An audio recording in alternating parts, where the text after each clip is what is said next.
The zombie apocalypse has arrived. Every year, my little brother gets to pick one ability out of two.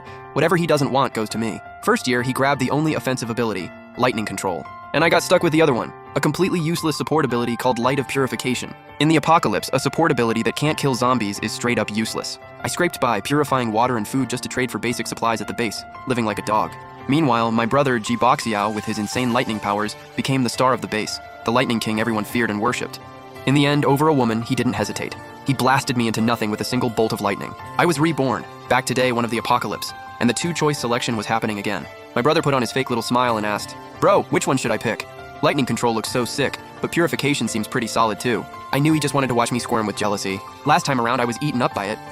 Now, I just found it pathetic. I kept my voice flat. Lightning Control, obviously. It's offensive. Only the strong survive out here. Jiboxiao froze for a second. Clearly didn't expect that answer. He eyed me with suspicion, but in the end, Lightning Control was just too tempting to resist. He tilted his chin up, all smug. Fair point. A coward like you wouldn't even use an offensive ability. Purification suits you just fine. At least you can do the laundry and wash some dishes. Then he reached out and grabbed the swirling purple lightning. The light shot into his forehead instantly. He let out a satisfied groan, and tiny sparks were already dancing at his fingertips. The light of purification, abandoned like an unwanted kid, drifted slowly toward me and sank into my body. A warm wave spread through every inch of me.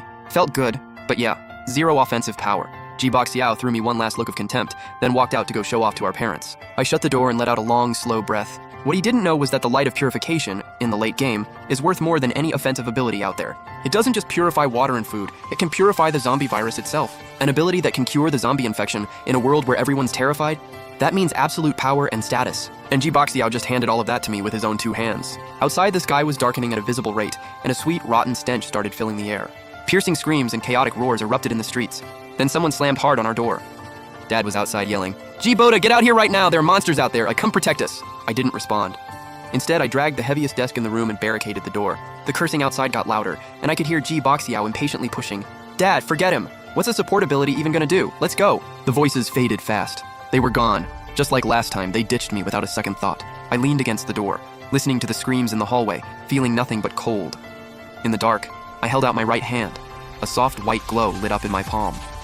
The light of purification. I reached into my backpack and pulled out a bottle of murky water, then wrapped the light around it. Within seconds, every last impurity vanished, crystal clear. I twisted the cap off and took a sip. Sweet, crisp, better than any premium water I'd had before the apocalypse. Then I grabbed a pack of nearly expired bread and ran the light over it. The stale, hard slices went soft again, filling the air with the smell of fresh wheat. This was my lifeline in the early stages. In a world where food and water are worth more than gold, I'd never go hungry. For the next 7 days, I stayed locked in my room. The outside world had turned into pure hell. My room was the only safe haven. I went through everything in the fridge, purifying all the rotting food one by one, enough to last me a whole month. On day 8, the roaring outside finally started to die down. The first wave of chaos was over.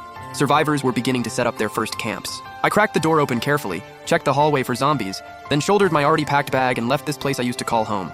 The rotting stench downstairs was overwhelming. I choked it down and sprinted toward the location I remembered. The stadium, the city's first and largest survivor base. Last time around, that's where I met up with Jiboxiao and the others. By the time I got there, a crowd of survivors had already gathered outside. A few armed guys were keeping order, checking everyone who wanted in. I spotted Jiboxiao, surrounded by a crowd, standing in the center like some arrogant king. He flicked his fingers, and a bolt of lightning effortlessly fried a zombie that got too close, sending the crowd into awe. He spotted me too.